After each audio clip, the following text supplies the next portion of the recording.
ہمارے ذہنوں میں جو معیارات بیٹھے ہوئے ہیں وہ کیا ہے؟ کامیابی پیسے سے ہے، کامیابی جائیداد سے ہے، کامیابی کاروبار سے ہے، کامیابی شہرت سے ہے، کامیابی اقتدار سے ہے. یہ معیارات ہیں. جو جتنا دولت مند اتنا کامیاب، جو جتنا مشہور اتنا کامیاب، جو جتنا پاپولر اتنا کامیاب، جو حکومت پر پہنچ گیا کامیاب، جس نے بڑا کاروبار جما لیا کامیاب، جس نے بہت جائیداد بنا لی کامیاب. یہی ہے اصل میں ساری بس کی گانٹھ. جو تصور کامیابی کا ہوگا اسی کے مطابق آپ کی بھاگ دوڑ ہوگی، اسی کے لیے جد و جہد ہوگی، اسی کے لیے توانائیاں صرف ہوں گی، اسی کے لیے دن رات کی مشقت ہوگی. یہ ہے اصل شے جس کی یہاں نفی ہو رہی ہے. کامیابی دولت سے نہیں، کامیابی شہرت سے نہیں، کامیابی اقتدار اور طاقت اور حکومت سے نہیں، بلکہ کامیابی ہے ایمان سے، عمل صالح سے، تواصی بالحق سے، تواصی بالصبر سے. آپ غور کیجئے اس نقطہ نظر کا، اس ایٹیچیوڈ کا، یہ جو مینٹل ایٹیچیوڈ ہے اس کا بدل جانا ہی انسانی شخصیت کے اندر انقلاب برپا کرے گا. اب آپ کا نتیجہ کیا نکلا؟ اگر تو دولت سے کامیابی ہوتی تو قارون بہت کامیاب تھا، اگر حکومت سے کامیابی ہوتی تو فرعون اور نمرود بہت کامیاب تھے. کامیابی ان سے نہیں ہے. کامیابی انسان دولت میں قارون کی دولت تک پہنچ جائے اور دنیا میں دبدبہ اور اقتدار اور سلطنت اور حکومت کے اعتبار سے وہ نمرود اور فرعون کا مقام حاصل کر لے، وہ ناکام ہے، خائب ہے، خاسر ہے، برباد ہے. اور ابو ذر غفاری کامیاب ہے، چاہے ان کے پاس کچھ نہیں تھا، جھونپڑی تک نہیں تھی، کوئی گھر نہیں تھا. حضور نے فرمایا ہے اللہ کے کچھ بندے ایسے ہوتے ہیں جو کسی محفل میں جانا چاہیں تو انہیں اجازت نہ ملے، جو کہیں اگر رشتہ کرنا چاہے کوئی ان سے رشتہ کرنے کو تیار نہ ہو، کہیں کوئی سفارش کرنا چاہے تو ان کی کوئی بات ہی نہ سنے. لیکن اللہ کے ہاں ان کا وہ مقام ہے کہ اگر بھولے سے بھی کسی بات پر قسم کھا بیٹھتے ہیں تو اللہ ان کے قسم کی لاج رکھتا ہے. یہ ہے فرق. یہ جان لیجیے اچھی طرح.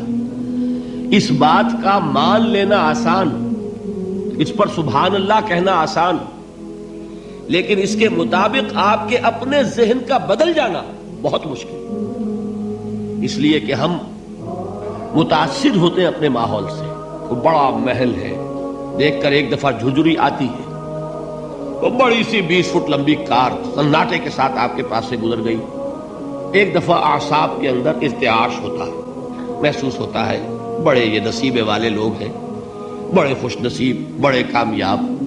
حالانکہ کچھ معلوم نہیں کہ یہی سب سے بڑی بد نصیبی ہو سکتا ہے کہ یہی سب سے بڑی ناکامی ہو. اگر ذہنوں میں یہ بات بیٹھ جائے کامیابی کس شے سے.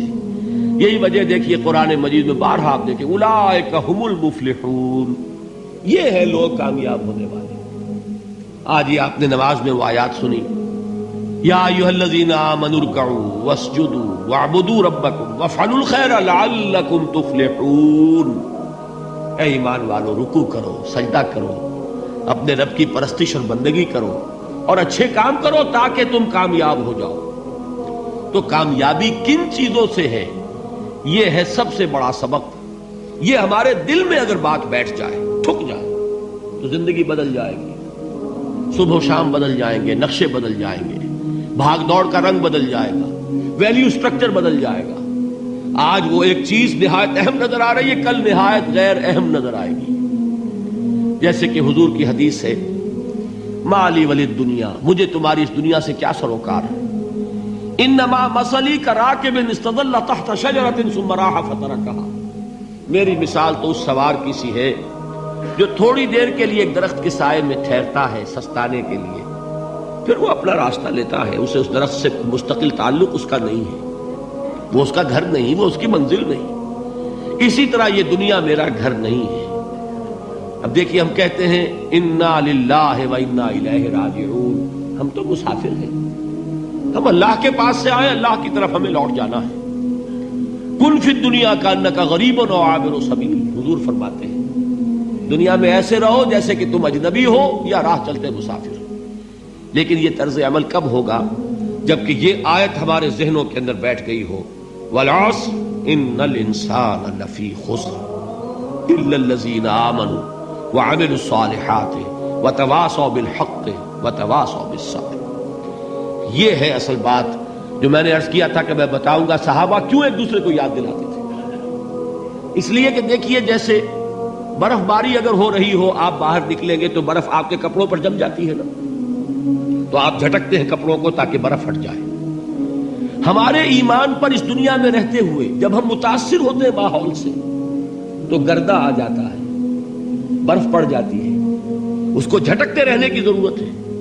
اور وہ جھٹکنے کی بہترین اور مؤثر ترین شکل یہی ہے کہ یاد رکھو کامیابی ان چیزوں سے نہیں ہے.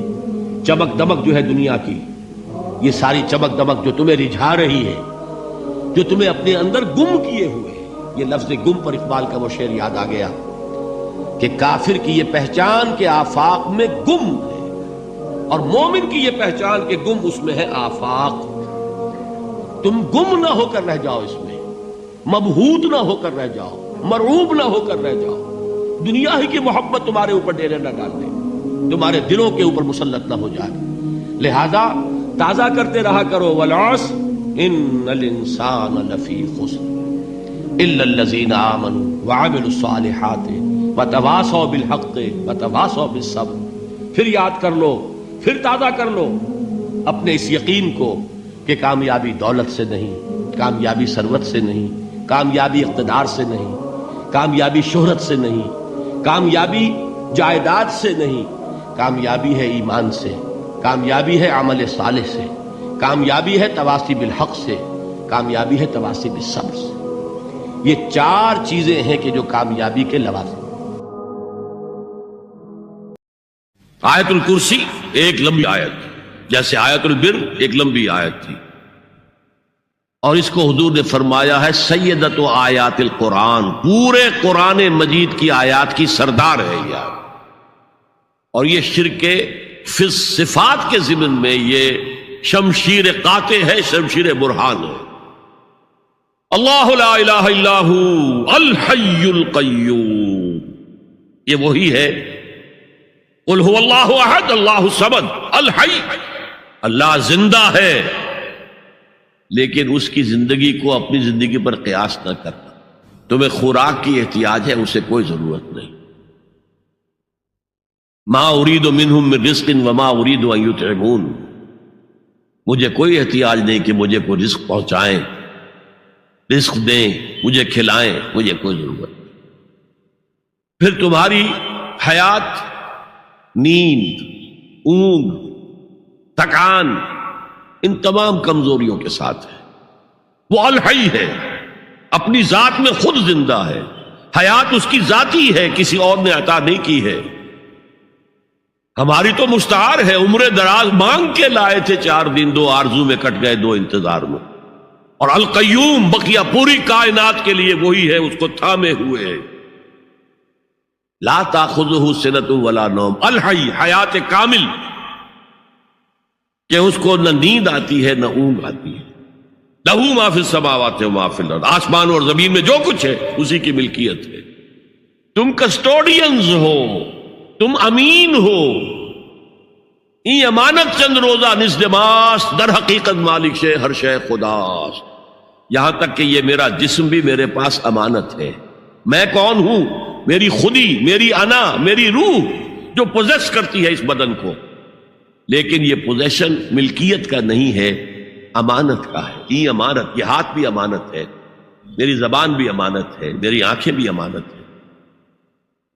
من ذا الذی یشفع عندہ الا باذنہ، یہ یہاں پر انداز بڑا پرجلال. کون ہے وہ جو شفاعت کر سکے اس کے دربار میں مگر اس کے اذن سے؟ کسی کا ذاتی، کسی کا زور، کسی کا اختیار نہیں ہے کہ جس کی بنا پر وہ شفاعت کرے. ہاں اللہ کے اذن سے. اور دوسری جگہ پر آتا ہے جس کے لیے وہ چاہے گا اور جس کو اجازت دے گا. جیسے کہ آتا ہے اما یتساءلون میں، یوم یقوم الروح والملائکۃ صفا، اور ان میں سے کوئی بھی بات نہیں کر سکے گا، کلام نہیں کر سکے گا. لا یتکلمون الا من اذن له الرحمن، سوائے اس کے جسے رحمان اجازت دے. وقال صوابا، اور صحیح بات کرے گا، کوئی غلط بات نہیں کرے گا.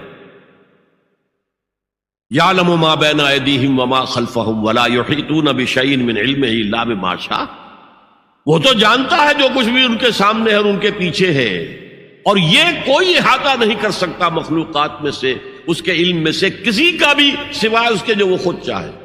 یہاں بڑے ہی لطیف انداز میں شفاعت باطلہ کے تصور کی نفی ہو گئی.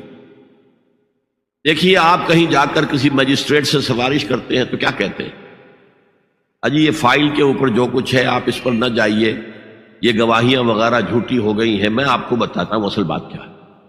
اللہ کے سامنے کوئی یہ کہہ سکے گا اے اللہ تیرے علم میں نہیں ہے، میرے علم میں ہے؟ یعلم ما بین ایدیہم وما خلفہم، وہ تو جانتا ہے جو کچھ ان کے سامنے اور جو کچھ ان کے پیچھے ہے. ولا یحیطون بشیء من علمہ الا بما شاء، اور ان میں سے کوئی بھی، جیسے کہ میں ابھی بتا چکا ہوں، بریلوی مکتب فکر بھی کہہ رہا ہے کہ اللہ کا دیا ہوا علم ہے، محمد رسول اللہ کا جتنا ہے، لا محدود نہیں ہے، محدود ہے، قدیم نہیں ہے، حادث ہے. تو جتنا اللہ چاہتا ہے، جس کے لیے جتنا چاہتا ہے، لیکن اس کے علم میں سے احاطہ نہیں کر سکتا کوئی مگر جو وہ چاہے. وسع کرسیہ السماوات والارض، اس کا اقتدار چھایا ہوا ہے، مستولی ہے، آسمانوں پر بھی اور زمین پر بھی. ولا یؤودہ حفظہما، اور اسے عاجز نہیں کر سکتی ان دونوں کی حفاظت. قیوم وہی ہے، صمد وہی ہے، لیکن اس سے کوئی تکان تاری نہیں ہوتی، عاجز نہیں ہوتی. یہ اصل میں نفی ہے. جو تورات حافظے سے مرتب کی گئی تھی، 587 میں نبوکدنضر کا جو حملہ ہوا تھا، اس میں اصل تورات گم ہو گئی. اس وقت سے آج تک وہ اصل تورات ان کے پاس نہیں. پیریڈ آف کیپٹیوٹی سے واپس آئے ہیں بیت المقدس میں، سائرس کے لطف و کرم کی وجہ سے، ذوالقرنین کے لطف و کرم کی وجہ سے، پھر یادداشتوں سے لوگوں نے وہ تورات مرتب کی ہے. تو اس میں انسانی فکر شامل ہو گیا، لہذا وہاں یہ لکھا ہے اللہ نے 6 دنوں میں آسمان اور زمین پیدا کیے اور 7ویں دن آرام کیا، یعنی کوئی تکان لائق ہو گئی. قرآن نے کہا، اللہ تعالیٰ نے فرمایا سورہ قاف میں، وَلَقَدْ خَلَقْنَا السَّمَاوَاتِ وَالْأَرْضَ وَمَا بَيْنَهُمَا فِي 6 أَيَّامٍ وَمَا مَسَّنَا مِن لُغُوبٍ، یقیناً ہم نے آسمان اور زمین اور جو کچھ ان دونوں کے مابین ہے انہیں 6 ہی دنوں میں پیدا کیا. وہ بات ٹھیک ہے، لیکن ہمیں کوئی تکان لائق نہیں ہوئی کہ ہمیں کسی آرام کی ضرورت ہو. لا یؤودہ حفظہما وہو العلی العظیم. العلی وہی ہے، سب سے بلند و بالا. لتکون کلمۃ اللہ ہی العلیٰ، تاکہ اللہ کا کلمہ سب سے سربلند ہو جائے، اور وہی عظیم ہے، عظمت والا. اللہ تعالیٰ مجھے اور آپ کو اس سے بچائے، اپنے سابقہ زندگی کے گناہوں پر توبہ کرنے کی اور اللہ سے استغفار طلب کرنے کی توفیق عطا فرمائے، اور اپنے دینی فرائض کی انجام دہی کے لیے کمر بستہ ہو جانے کا عزم مصمم کر لینے کی توفیق عطا فرمائے.